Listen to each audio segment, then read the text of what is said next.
नमस्कार। राजकीय महाविद्यालय झाड़ोल में आपका स्वागत है। आज हम पढ़ेंगे सामाजिक, आर्थिक और राजनीतिक शक्तियों का फ्रांसीसी औद्योगिक क्रांति का प्रभाव।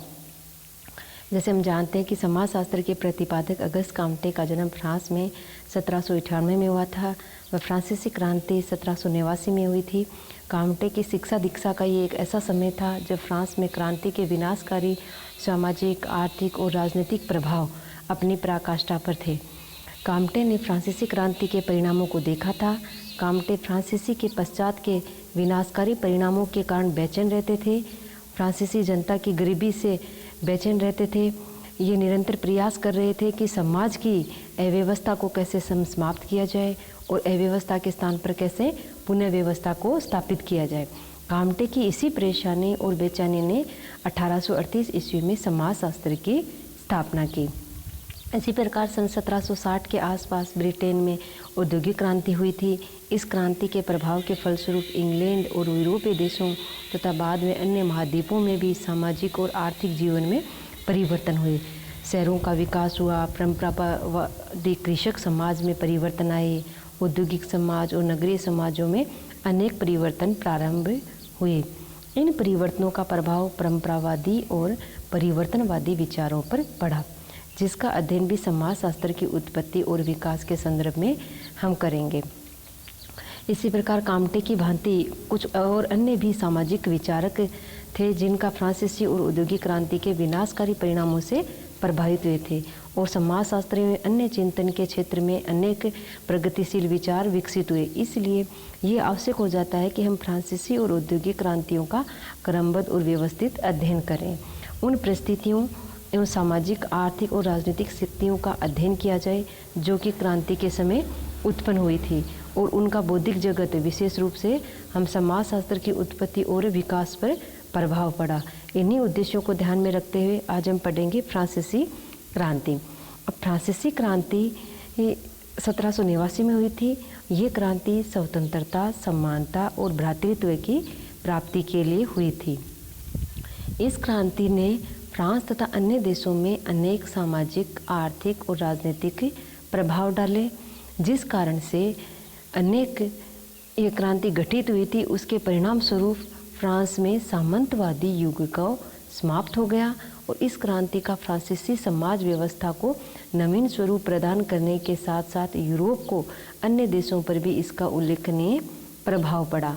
फ्रांस की क्रांति के परिणाम में पूर्व इसमें घटनाक्रम का अध्ययन करना अनिवार्य है, जो क्रमशः इस प्रकार है। फ्रांसीसी क्रांति सामाजिक संरचना सामंतवादी स्टेटों में विभाजित थी। प्रत्येक समाज में स्तरीकरण व्याप्त था। कोई भी समाज बिना श्रेणी के विभाजन या संगठित नहीं रह सकता था। अन्य यूरोपीय समाजों की तरह फ्रांस में भी सामाजिक स्तरीकरण की व्यवस्था क्रांति से पूर्व स्टेट ही थी। इस स्तरीकरण की व्यवस्था में एक वर्ग, श्रेणी या स्टेट दूसरे वर्ग या श्रेणी से उच्च या निम्न होता था। फ्रांस में इस उच्चता और निम्नता का निर्धारण वर्गों को प्राप्त अधिकार और प्रतिबंधों के आधार पर होता था। फ्रांस में मुख्यतः 3 स्टेट थे: प्रथम संपदा वर्ग, द्वितीय संपदा वर्ग और तृतीय संपदा वर्ग। प्रथम संपदा वर्ग फ्रांस के सामाजिक संगठन में प्रथम संपत्ति समूह में धर्म नेता होते थे। इन धर्म नेताओं को कार्डिनल, आर्क, बिशप आदि अनेक नामों से जाना जाता था।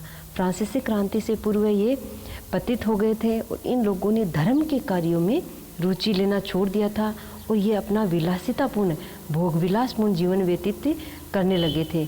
कुछ धार्मिक नेता राजनीतिक गतिविधियों में अधिक रुचि लेने लग गए, जिससे ये लोग मदपान, जुआ और अन्य गतिविधियों में अपना समय व्यतीत करने लगे थे।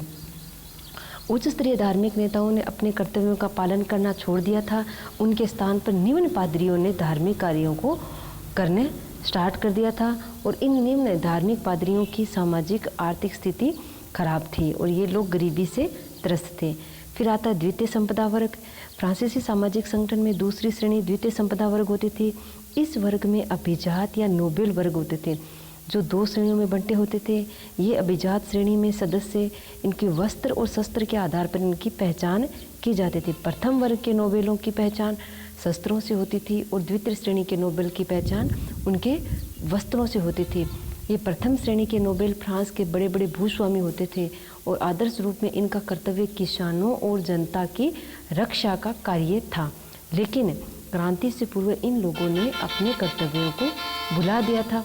ये बड़े बड़े भूस्वामी भूमिहीन किसानों से अपने सभी काम कराते थे और उनका शोषण करते थे।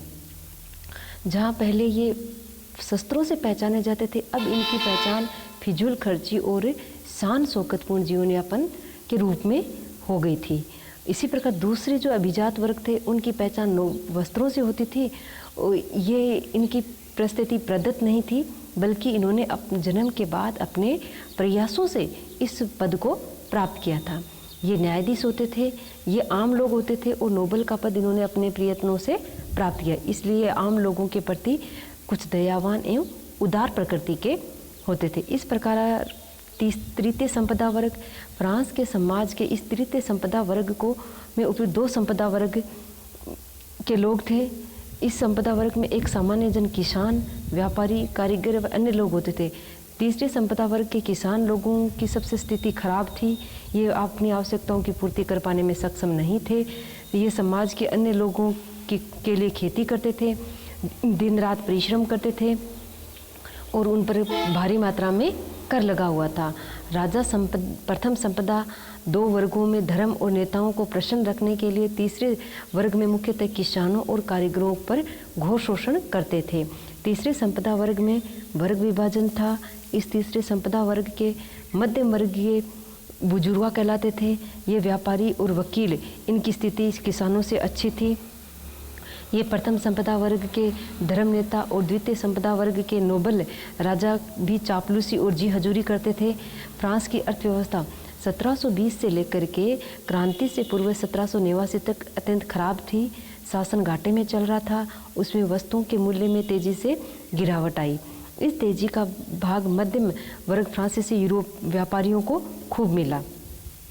इस प्रकार अब हम जानेंगे फ्रांसीसी क्रांति से संबंधित कारक एवं शक्तियाँ। वे कौन से कारक थे जो फ्रांसीसी क्रांति को उत्पन्न हुई? सामाजिक कारक एवं शक्तियाँ। फ्रांस की क्रांति से पूर्व का काल में मध्य में निम्नलिखित सामाजिक सांस्कृतिक परिस्थितियाँ थी। सामाजिक संरचना की कुल आबादी का 80% भाग किसानों का था, जिनका शोषण होता था, और किसानों के पास संपत्ति का मात्र 30% हिस्सा था और इन्हें अनेक प्रकार के कर देने पड़ते थे, जैसे सामंतों, गिरजाघरों को कर देना, भूमि कर देना, चुंगी कर देना, आय कर देना। इसी प्रकार राजनीतिक कारक एवं शक्तियाँ। फ्रांस में राजतंत्र परंपरागत था। उस काल के राजतंत्र की अव्यवस्थाओं के अनुसार फ्रांस राज्य के राजा को दैविक अधिकार प्राप्त होते थे और ये मान्यताएं चली आ रही थी कि राजा का आदेश से कानून होता था। राजा को ही ईश्वर का रूप माना जाता था। राजा के आदेश का कोई भी व्यक्ति विरोध नहीं कर सकता था। राजा जिसे चाहे उसे गिरफ्तार कर सकता था। बिना मुकदमे के कोई भी सजा दे सकता था। इस प्रकार आर्थिक कारक एवं शक्तियाँ। लुई 14वें के शासनकाल में अनेक युद्ध हुए जिनमें काफ़ी जान माल की हानि हुई। फ्रांस की आर्थिक स्थिति बहुत खराब हो गई थी। लुई 14वें ने आर्थिक स्थिति को सुधारने के लिए कोई प्रयत्न नहीं किए, बल्कि महाजनों से कर्ज लेकर के अपना खर्च चलाता था। लुई 16वां तो और भी कमज़ोर शासक था। उसे तो विलासिता में दिवालिया सरकार मिली थी। उसकी पत्नी फिजूल खर्ची थी। इसके शासनकाल में एक बार जनता महल के बाहर खाना मांगने के लिए एकत्रित हुई तो महारानी ने कहा कि अगर तुम्हारे पास रोटी नहीं है तो तुम केक खा ले। और आज भी उनका ये वाक्य प्रसिद्ध वाक्य माना जाता है। इन सब आर्थिक परिस्थितियों ने क्रांति को प्रभावी बनाया। चौथा कारक है बौद्धिक परिस्थितियाँ एवं शक्तियाँ। फ्रांस की क्रांति के लिए अनेक बौद्धिक परिस्थितियाँ भी उनका प्रभाव भी उत्तरदायी है। फ्रांस के बुद्धिजीवियों एवं जनता पर जैसे मोंटेस्क्यू, लोक, वोल्टेयर, रूसो आदि अनेक दार्शनिकों के विचारों का बहुत अधिक प्रभाव पड़ा। क्रांति से पूर्व के काल में फ्रांस में भी तर्क और बुद्धिवाद का प्रसार था। इस कारण से विश्वास था कि सत्य को तर्क के द्वारा सिद्ध किया जा सकता है। इन दार्शनिकों ने फ्रांसीसी क्रांति को बढ़ावा दिया। अब फ्रांसीसी क्रांति के परिणाम। फ्रांसीसी क्रांति का सबसे प्रमुख प्रभाव सामंतवाद की समाप्ति करना, लोकतंत्र का उद्भव करना और विकास करना। इस क्रांति का दूसरा प्रभाव क्रांति के परिणाम स्वरूप अनेक मुद्दे उभर कर आए, जैसे संपत्ति का रूपांतरण, सामाजिक अव्यवस्था आदि पर समाजशास्त्रियों को विचार करने के लिए आमंत्रित किया गया।